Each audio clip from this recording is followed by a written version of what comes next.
Okay, so the next thing that we are going to talk about is the binomial distribution. Many types of probability problems have only two outcomes or can be reduced to two outcomes. For example, when a coin is tossed, it can land the head or tail. When a baby is born, it can either be a male or a female. Okay? If a basketball game, in a basketball game rather, a team can win or lose. A true or false type of question, and many more. Okay? Other situations can be reduced to two outcomes. Examples are medical treatments can be classified as effective or ineffective depending on the results. Okay, a person can be classified as having normal or abnormal blood pressure depending on the measure of the blood pressure gauge.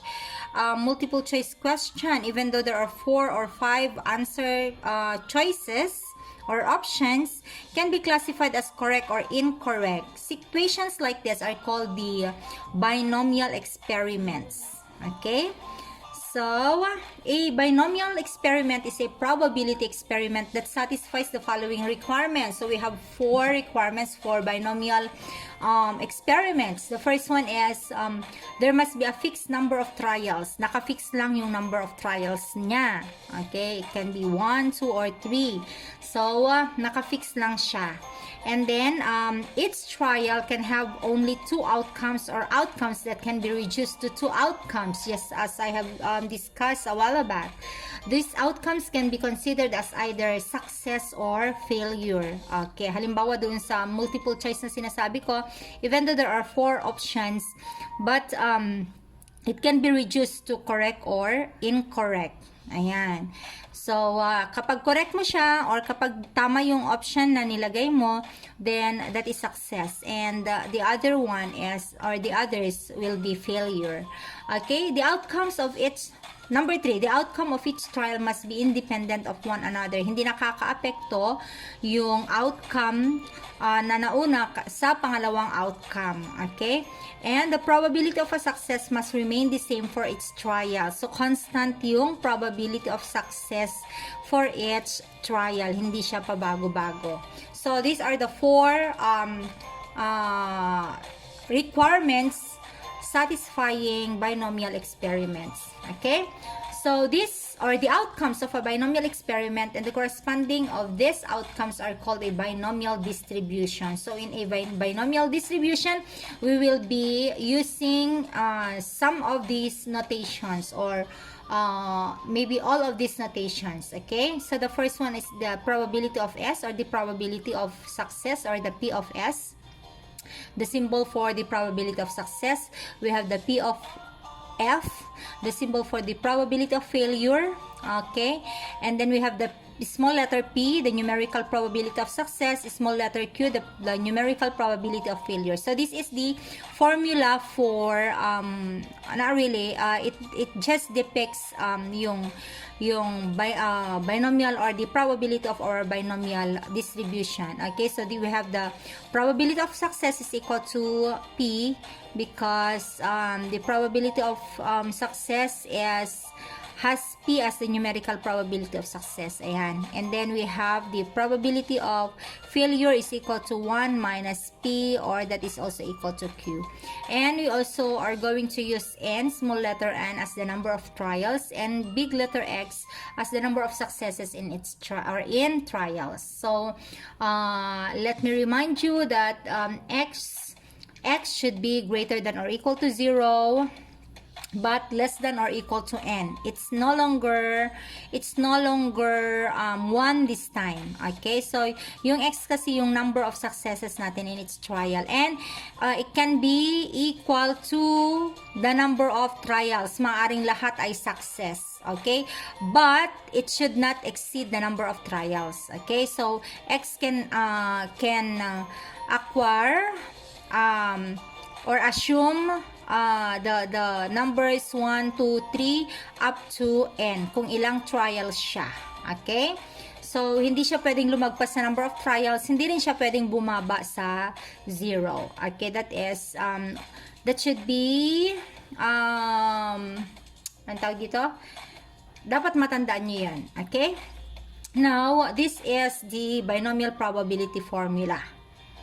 Okay, so P of X is equal to n factorial over n minus x factorial, or quantity factorial, x factorial, and then we are going to multiply the ratio of this, or the quotient of this, with p to the x, and multiply it also with q to the n minus x, where ang n ay number of trials, ang x ay, ano ulit yung x natin kanina? Number of successes in trials. Our p is the numerical probability of success, and our q is the numerical probability of failure. Ayan, okay? So let us have our first example, tossing coins. A coin is tossed 3 times. Find the probability of getting exactly 2 heads. Ayan. So let us solve that using our paper and ball. But before we are going to proceed, let us first see whether this is a binomial probability distribution or binomial distribution. Okay, so sabi natin kanina merong 4 requirements. The first one is there should be a fixed number of trials. Okay, do we have fixed number of trials? Yes. Our fixed number of trials is 3 times. Ayan, so naka-fix siya na 3 times. Hindi siya finite, hindi siya indefinite. Okay, so 3 times. So isusulat na natin yun. Okay, so ang n natin ay 3. Sinusulat ko na siya dito sa papel natin. And then the second requirement is there are only 2 outcomes for each trial. So dalawa lang ba yung outcomes natin for each trial? Kapag nag-try tayo, yung coin natin, tinose natin for the first time, ilan yung outcome niya? Possible outcome niya, dalawa. Okay, head or tail. So it passed or it met the second requirement. So dalawang requirement lang namimit niya. And then the third is the outcomes are independent from one another. Of course, hindi naman pwedeng maapektuhan na halimbawa tinos mo yung coin at head ang lumabas, tatanggalin mo na yung head at tail na lang naiwan. Hindi naman pwedeng ganon. So hindi na apektuhan yung first na outcome, yung susunod na outcome. So it also met that requirement. And then the fourth one is the probability of success is constant or is fixed. So ang probably ang success natin ngayon ay getting heads. Okay, getting heads. So yan yung ating success. So getting heads each time will give us a constant probability which is equal to 1/2. Kasi palagi naman dalawa ang pagpipilian natin, head and tail. So 1/2 palagi yung head. Diba? Okay, so it also met the fourth requirement. Okay? Therefore, it is or it can be, or binomial distribution is, can be applied to this problem. Okay, let us see. Let us identify the given. So, we have here now our number of trials, which is 3. Okay? And then, we have our x. Ang x natin ay, sabi niya, getting exactly 2 heads. Okay, so, ano ba yung x ulit natin? Ano yung x? That is the number of successes in trial. So, ano ba yung number of success natin? 2 heads daw. So, 2. Ayan. Okay, 2 heads.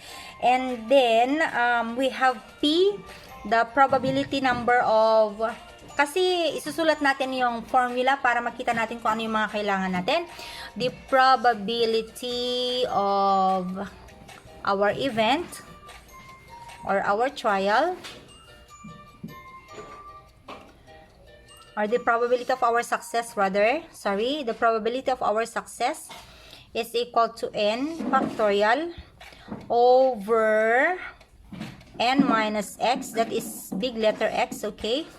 Factorial, and then x factorial multiplied by p to the x times q to the n minus x. So, ang kailangan natin mga variables natin ay yung n, yung x, yung p, at saka yung q. So, yung p natin is the probability number or numerical value of our probability, which is 1/2. Kasi, doon sa probability distribution natin, yung probability of X natin, we have head and tail, di ba? Okay, so that is for each trial. Napansin nyo kanina, for each trial. So, 1/2 dito, 1/2 pa rin yan. Bakit sinabi kong for each trial? Kasi kapag tinose natin yung coin, it can be head or tail. Another coin, head or tail. So, 1/2 palagi yung head, 1/2 palagi din yung tail. So, yung success natin, kasi ang kinukuha natin is head. So, 1/2. And then, yung Q natin ay 1/2 din. Diba? Okay, so ito yung ating P kasi ito yung hinahanap natin. The probability of getting exactly 2 heads. So yung heads ang success natin, yung tail naman ang ating oops.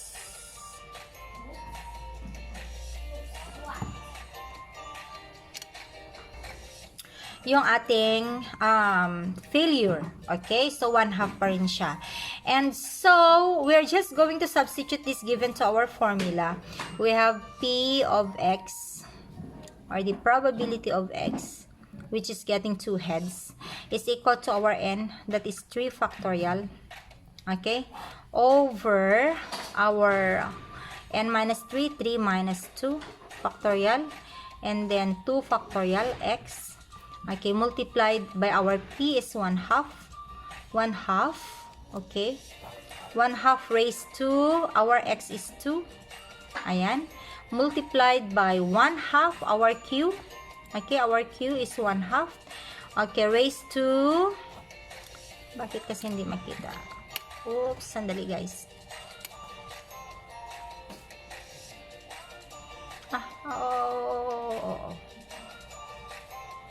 Bakit siya bumabalik? Bumabalik siya.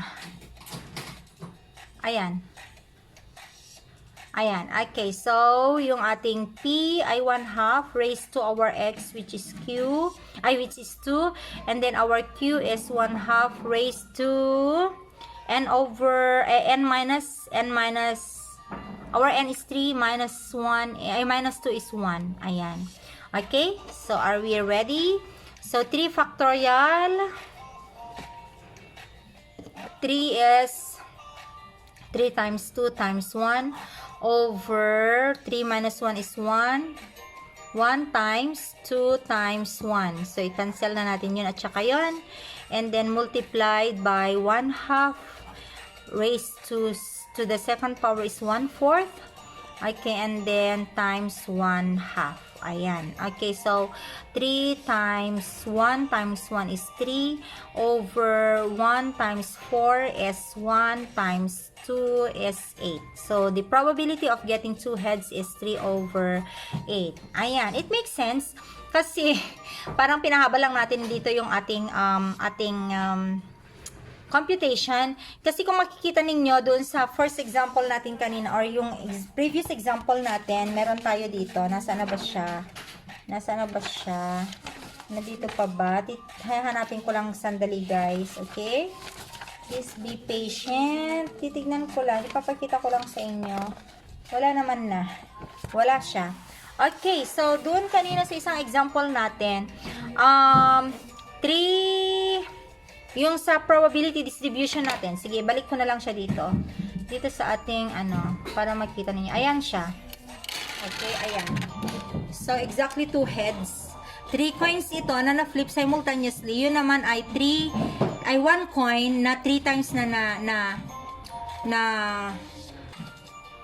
okay, ayan. So, makikita ninyo yung 2 heads natin is 3, 8 din. Okay, so pareho lang kanina doon na kapag nag-flip tayo ng 3 coins simultaneously, parang pareho lang din sa outcome ng isang coin na flip natin 3 times. Ayan. Okay, so this is our next example. Survey on doctor visits. So it says here, a survey found that 1 out of 5 Americans say he or she has visited a doctor in any given month. Okay, if 10 people are selected at random, find the probability that exactly 3 will have visited the doctor last month. Okay, so let us check whether this is a binomial distribution. We have the first requirement. There should be a fixed trial. So may fixed trial ba tayo? Yes, ang fixed trial natin ay 10 people. Okay, 10 people should have visited or 10 people are selected at random. Okay, so ang n natin ay 10. Ayan, so that is the number of our trial. And then second requirement is are there two or are there only two outcome? Yes, there are. Ang una ay yung kapag nag-visit siya at yung isa ay yung kung hindi siya nag-visit. Okay, so those are the two possible outcomes. Okay, so our P or our success is if he or she visited, and ang failure naman natin ay kung hindi siya nag-visit, not visited. Okay, so this is our P. Our P is the probability for success. Ano yung probability ng success natin? 1 out of 5. Okay, 1 out of 5 has visited. Ayan, so 1 out of 5. Therefore, our Q is 1 minus P, isn't it? So 1 minus 1/5 is 4 over 5. Ayan. Okay? So, how about our X? Our X this time is, it says here, find the probability that exactly 3 will have visited a doctor. Ayan. So, ang X natin ay 3. Okay? So, exact siya, kaya wala siyang at least, wala siyang at most. So, isa lang yung ating X. Okay, so, meron na tayong mga values for our variables. So, we can substitute all this in our formula or to our formula. We have P of X is equal to n factorial over n minus X factorial multiplied by P raised to the X and Q raised to the N minus X. Okay, so we have our N is 10, so that is 10 times 9 times 8 times 7 factorial all over our N. Kaya 7 factorial yan kasi alam kong 7 na ito kasi 10, our N is 10, so 10 minus 3 factorial and then 3 factorial, okay, times our P is 1/5 raised to our X is 3 multiplied by our Q is 4 over 5 multiplied by 10 minus 3. Ayan.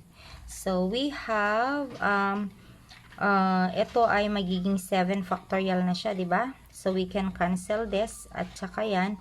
Ito ay magiging 3 times 2 times 1. So, we can cancel this also at saka yan. This will become 3. Ito at saka yun, this will become 4. Okay? So, pwede na natin siyang i-punch out doon sa ating calculator. Ayan, calculator natin. We have there 10 times 3 times 4 times 1/5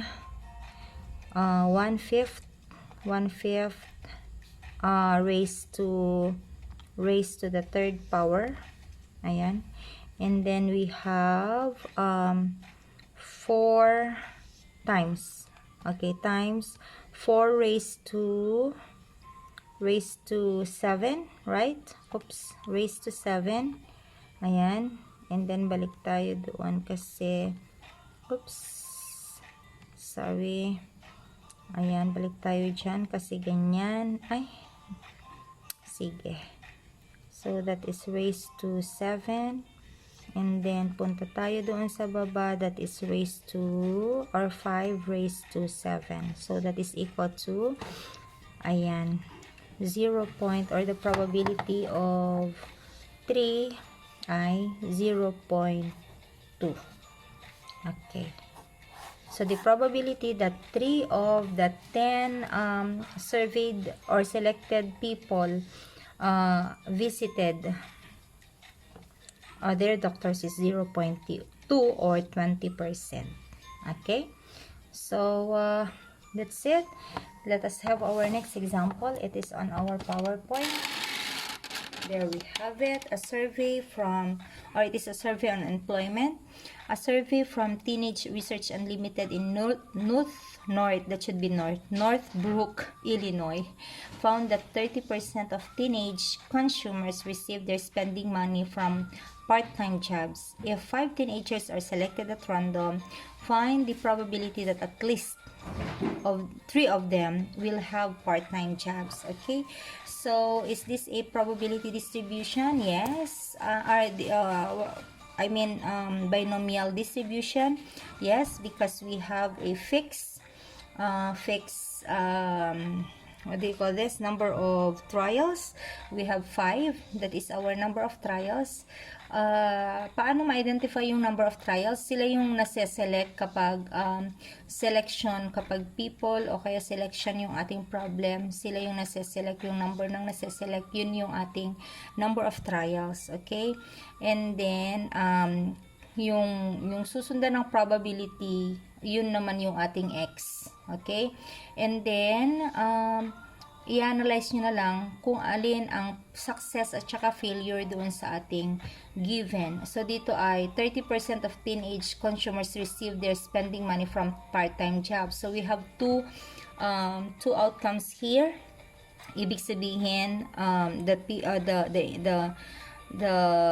teenagers may have part-time job or may not have part-time jobs. Okay? So, dalawa lang. Okay? So, ang success natin dito ay yung given. Kung ano yung given, yun na yung success natin. Okay? Kung dalawa naman silang given, madali lang din naman siyang i-identify kasi kung ano yung positive sa kanila, yun na yung success. Diba?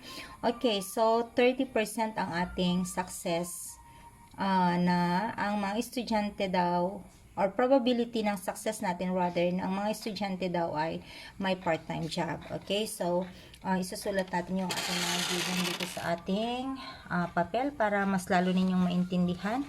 Lagyan lang natin siya ng ganon, and then we are going to use another color of ball pen. So let me see, let me use the red one. Ayan. So ang given natin ay yung ating n. Ang n natin ay yung if 5 teenagers are selected. Ayan. So, select kasi tayo ng 5. So, that is the number of trials. And then, ang x natin, okay, ang x natin this time ay 3. Kasi, find the probability that at least 3 ay at least 3. Kasi kapag sinabing at least 3, so that will be 3, 4, and 5. Diba? Kasi at least 3. Ayan. So, pinakababa yung 3. So, sabi natin kanina that x can assume from 0 up to n. And our n is 5. And this time, our x's are, or our x will assume the values 3, 4, and 5 because it is given that we should find the probability that at least 3 of them will have part-time jobs. Okay? And so, we have our success here. Yun, yung have a part-time job or have part-time jobs. Part-time jobs. Okay, and then our failure is, syempre, does not have part-time jobs. Okay, and then the probability of this is 30%. It is given, or that is equal to 0.3. Therefore, our Q is 1 minus 30%, that is 70%, or 0.7. Ayan. Okay, so kompleto na yung given natin. So, this time, meron tayong tatlong given, or tatlong x. So, we are going to look for the probability of x, which is equal to n factorial over n minus x factorial, x factorial, p to the x, q to the n minus x. Ayan. So, times. And so, we're going to look for the probability of 3 students. Ayan. So, that will be equal to, our n is 5 times 4 times 3 factorial. Kasi magkakaroon tayo ng 3 na mamaya dyan. So, n minus x is 2. Because 5 minus 3 is 2. So, we have 2 factorial. Okay. And then, we have 3 factorial because ang x natin ay 3. Ayan. Multiplied by 0.3 raised to our x is 3. And then, multiplied by our q is 0.7 raised to 2. So, ayun 2 plus 3 equals 5. Ayan. So, dapat ito ay laging 2 plus 3 equals 5. Okay, and so we can now cancel this and also this with that. This will become 2. So 5 times 2 is 10. Ayan. So 10 times 0.3 raised to 3. Ayan. And times 0.7 square. That is equal to 0.132. Okay, and then we have the probability of 4. Ayan, so we have 5 times 4 factorial over 5 minus 4 is 1 factorial, and then we have 4 factorial, and then multiply by 0.3 raised to the 4 this time because our x is equal to 4, multiplied by 0.7 raised to the first power. So we can now cancel that. So ang natira ay 5 because 1 factorial is still equal to 1. So that is 5 times 0.3 raised to 4 times 0.7. That is equal to, okay, 0.28. 028 rather. Okay, and next we have the probability of all of them will have a part-time job. So we have 5 factorial over 0 factorial since 5 minus 5 is equal to 0, and then 5 factorial there, and then we have 0.3 raised to 5 times 0.7 raised to 0. Okay, kasi lahat tayo dito ay lahat na yung 5 ay meron ng part-time job. Ayan. Okay? So, 0 na yung ating failure. Diba? Okay, so we can cancel that. So, ito na lang siya. 0.3 raised to 5 equals, okay, 0.00024. Ayan. So, if you're going to add all of this, i-reduce natin sila sa 2 decimal points lang. So, 0.3 plus 0.02 plus 0.0002. Hindi naman pwedeng i-ano natin yan, di ba? Okay, so to answer our question, kasi at least siya, we are going to add all of this. So, we have the probability of x is at least, so greater than or equal to 3. So at least 3 is equal to the probability of 3 plus the probability of 4 plus the probability of 5, which is equal to 0.13 plus 0.03, 3 plus 0.0002, that is equal to 0.162. Ayan. Okay, so as simple and as easy as that. I hope this is clear. If not, you may go over it again. Ayan. So, let us proceed. This is our last example for binomial distribution. We have here survey on fear of being late home alone at night. So, who among you is afraid, okay, to be left alone at night? Sana wala, di ba? Kasi all of us should trust in the Lord kapag natatakot si Maya. kapag nandun siya sa banyo, kapag mag-isa siya, lalo na kapag gabi, kumakanta siya. Ang lakas-lakas ng boses niya. So, alam namin kung natatakot siya. Kumakanta siya ng mga religious songs, yung mga short choruses, ganun. Okay, so, I know some of you are also doing it. And, kasi, alam ko kasi, ako rin naman ganun kung minsan. Ganun ako noon. Okay? But then, I learned to trust in God. I learned to pray sincerely for His protection during the night. Alam niyo bang talagang merong mga fallen angels na talagang nag-aan yung mga multo, o kaya naman ang kinakatakutan talaga natin ay mga totoong tao, di ba? But then God is always there to protect us. Okay, so He can be trusted, and He is always ready to give us the peace that we need if we ask Him. Okay, so let us go back to our example. Public opinion reported that 5% of Americans are afraid of being alone in a house at night. And if a random sample of 20 Americans is selected, find these probabilities using the binomial table. Ayan. So there are exactly 5 people in the sample who are afraid of being alone at night. So that is our first problem. And then letter B, there are at most three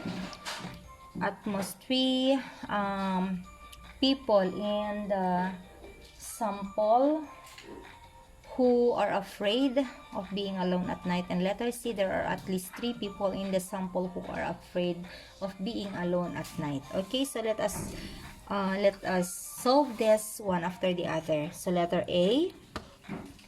So letter A natin exactly 5. So ang x natin is equal to 5. Okay? But then what is our n? What is our n? Ayan, ilan ba ang na-select? 20. Okay, so our n is equal to 20. And then sige, ilagay ko na kayo dito. Ayan, anyway, this problem is also in your module. Ayan, so pwede nyo lang siyang tignan doon, di ba? So, our success natin dito ay they are afraid. Okay, being afraid. And our failure is not. Okay, they are not afraid. Ayan. So, ang sabi doon sa aqua natin, sa given natin, ang probability daw na ang mga tao ay afraid ay 5%.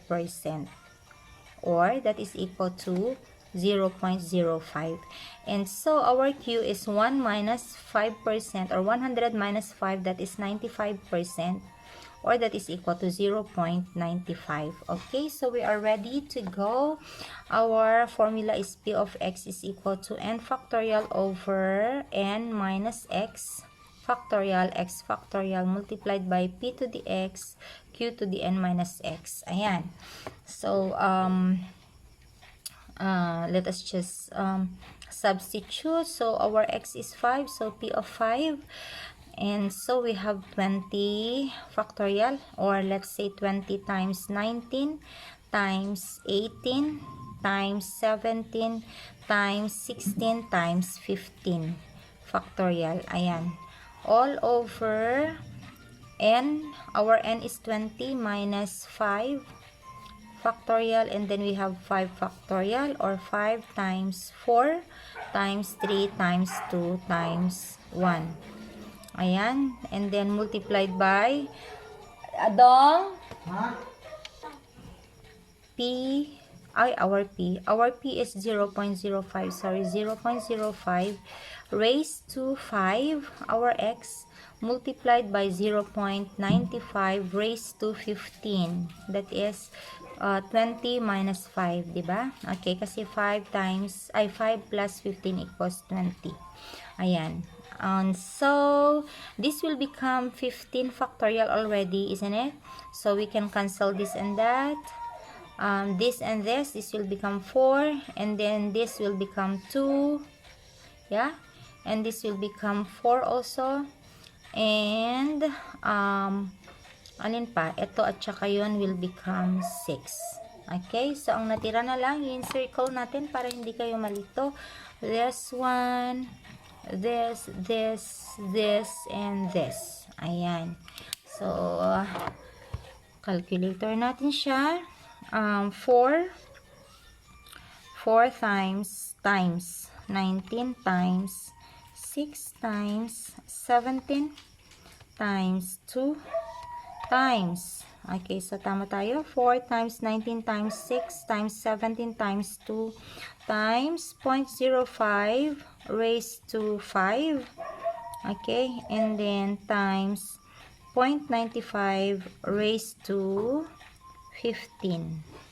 And that is equal to, okay, 0.0002.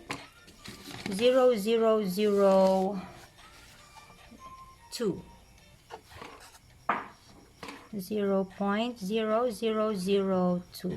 Ayan. So, this is the probability that exactly 2 among the 20 selected Americans are, or 5 among the 20 selected Americans are afraid of being alone in a house at night. Okay? So, let us proceed to the next one. Our letter B states that there are at most 3. Ibig sabihin, pinakamarami yung 3. So, our X will assume the values 0. Okay, pwedeng wala naman sa kanila ang takot, di ba? Okay, 0, and then 1, 2, and 3. Okay, so those are the values of our X. Because at most 3 ang ating ang tinatanong niya. Okay? So, ang probability na tinatanong ay P is the probability of X which is less than or equal to 3. Ayan. So, yan ang itsura ng at most 3. Okay? And still we have our N is 20, our P is still 0.05, and our Q is still 0.95. Ayan, so magsisimula tayo ngayon sa 0. So, P of 0, bakit siya nanlalabo? Okay, P of 0, ayan, so equals 20 factorial over 20 minus 0 is 20 factorial, and then 0 factorial multiplied by P, sorry, 0.05 raised to 0, and then 0.95 raised to 20. Ayan. Okay. So, we can already cancel that. So, ito na lang. This will become 1. Okay, so ito na lang yung ating titignan. So, 0.95 raised to 20, that is, 0.358.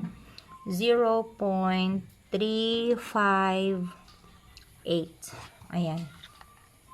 Okay? And, so, next, we have P of 1. So, we have 20 factorial over, or 20 times 19. Bakit na 19 factorial? Okay, our N is 20 minus 1 is 19 factorial. And we have 1 factorial multiplied by 0.05 raised to 1 multiplied by 0.95 raised to 19. Ayan. Okay? So, that is, okay, that can be cancelled. And ang natira ay 20. Hindi 20 factorial yun, 20 times yun. Okay. So, that 20 times 19 factorial. Okay. So, that will be cancelled. And so, we have 20 times 0.05 times, kasi raised to 1 na siya, times 0.95 raised to 19. That is equal to 0.377. Ayan, 377. Okay, and then we have P of 2, that is equal to 20 factorial over, or, ayan na naman, nagkamali na naman ako dyan. Okay, so, isipin nyo na agad yung nasa baba. Yung nasa baba natin ay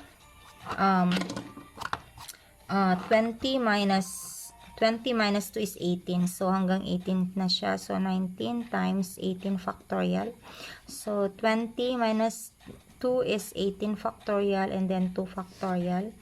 Okay, and then multiplied by 0.05 raised to 2 multiplied by 0.95 raised to 18.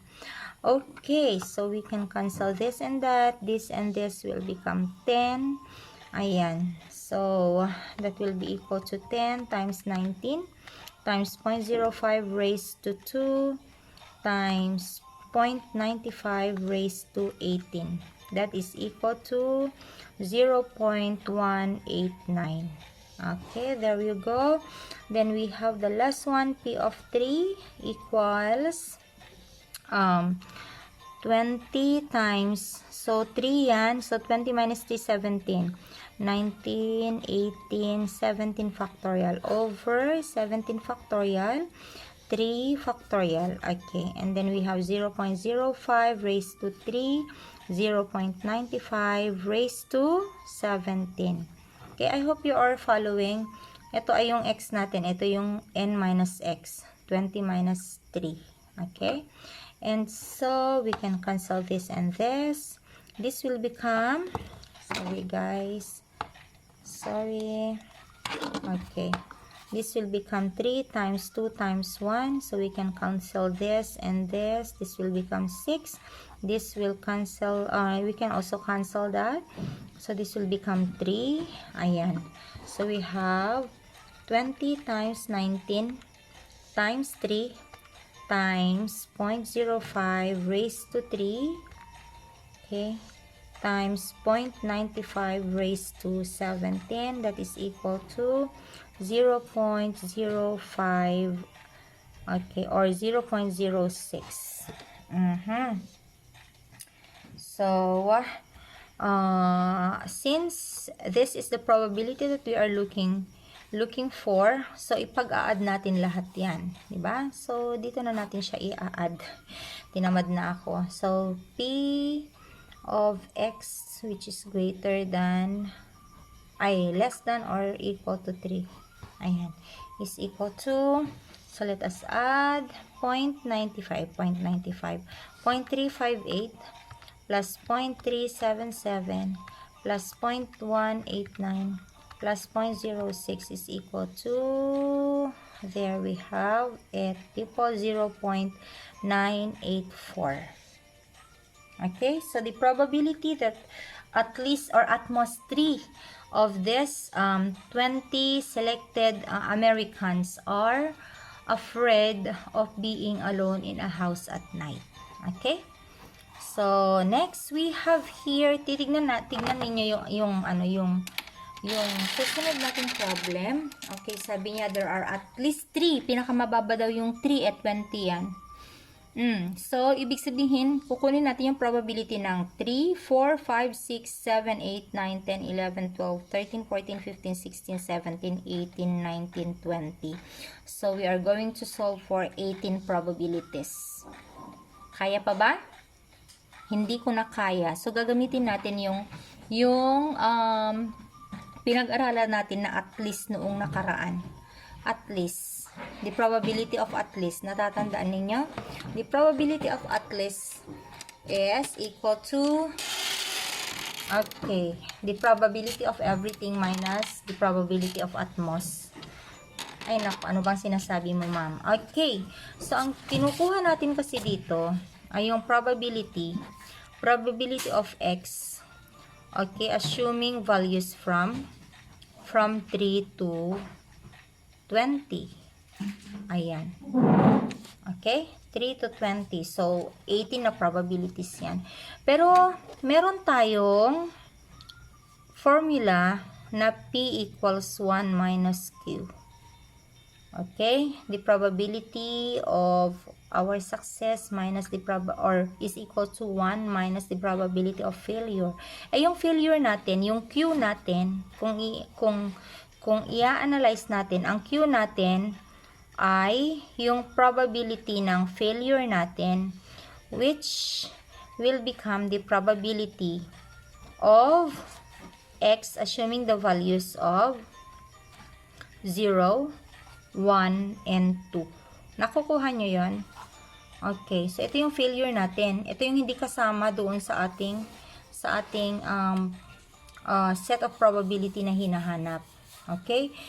So kung kukunin natin yung Q na ito gamit itong mga ito na mas kokonti and then isusubtract natin sa 1, mas madali na siya kaysa kukunin natin yung 18 probabilities. Okay? So, ang kukunin natin ay yung P of 0 plus, so ito yung Q natin. Ito yung hindi kasali doon. Okay? So, P plus 0 plus P of 1 plus P of 2. Okay. So, tatlo lang yung kukunin natin dito. So, nakuha na natin kanina doon, oh. Diba? P of 0, 1, and 2. Ayan. So, ito na lang yung kukunin natin. So, our Q will be, ayun, P of 0. Ano nga natin kasi, guys. Ayan. Nakikita nyo pa siya? Bakit kasi siya nanlalabo? Ayan. So, P of 0 is equal to 0.358 plus P of 1 is 0.377 plus P of 2 is 0.189. So, ang Q natin, therefore, ay 0.358 plus 0.377 plus 0.189 equals 0.924. Ayan. Ayan ang ating Q. Ngayon, para makuha yung P, which is this, nakukuha nyo yun kanina, isusubtract na lang natin yan sa 1. Okay, mula sa 1. So, that is P is equal to 1 minus our Q, 0.924. So, our P is equal to, so, i-minus 1 natin siya. Okay, 0.076. Ayan. Okay, so the probability that at least 3 among the 20 selected Americans are afraid of being alone at night is 0.076. So, I hope nakuha nyo ito. Ito kasi 18 na probabilities yung hinahanap natin. E di kukunin na lang natin yung tatlong maiiwan and then isusubtract na lang natin sa 1. Kasi kapag pinag-plus mo naman lahat yung probability from 0 to 20, that will be equal to 1. Okay? So, I hope that is clear. That will be our last example for the binomial distribution. Okay? So, if you have any question, just comment down below.